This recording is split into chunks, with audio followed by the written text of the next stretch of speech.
Wie lange dauert der Mutterschutz und wie schaut es mit dem Geld aus? Die Antworten gibt's hier. Was bedeutet Beschäftigungsverbot?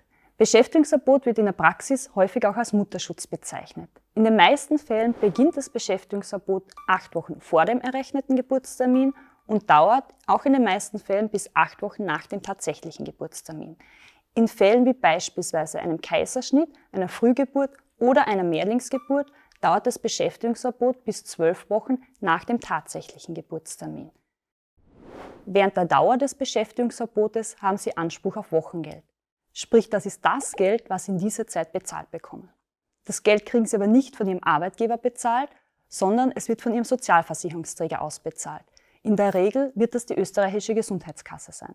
Das Wochengeld berechnet sich anhand dem Nettoentgelt der letzten vollen 3 Kalendermonate vor dem Beginn des Beschäftigungsverbotes, erhöht um einen Anteil für die Sonderzahlungen. Mit Sonderzahlungen ist gemeint, erhöht um einen Anteil für Urlaubsgeld und Weihnachtsgeld. Schauen wir uns die Berechnung anhand eines Beispiels an.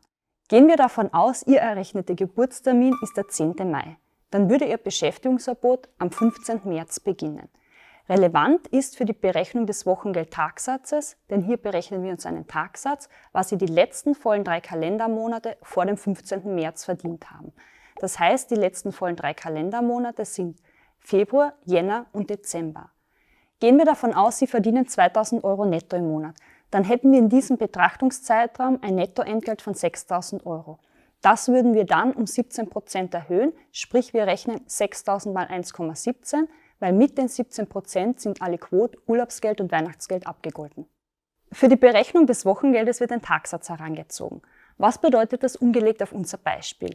Wir hatten die Kalendermonate Dezember, Jänner und Februar. In diesem Betrachtungszeitraum haben wir 90 Kalendertage. Das heißt, unsere Rechnung lautet nun wie folgt. 6.000 Euro mal 1,17 geteilt durch 90 Kalendertage. Und hier kommt dann rechnerisch ein Tagsatz von 78 Euro raus.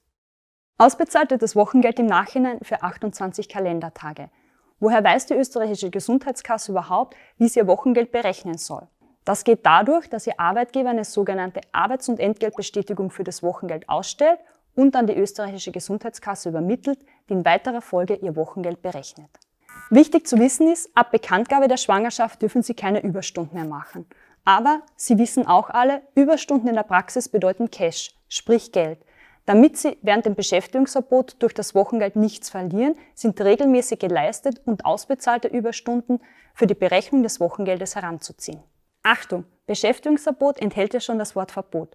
Das heißt, auch wenn Sie sich noch super fit fühlen oder was dazu verdienen wollen, es ist verboten, in dieser Zeit zu arbeiten. Das war's zum Thema Mutterschutz. Nähere Infos entnehmen Sie bitte unseren Broschüren. In der nächsten Episode dreht sich alles um die Themen Papa-Monat und Familienzeitbonus.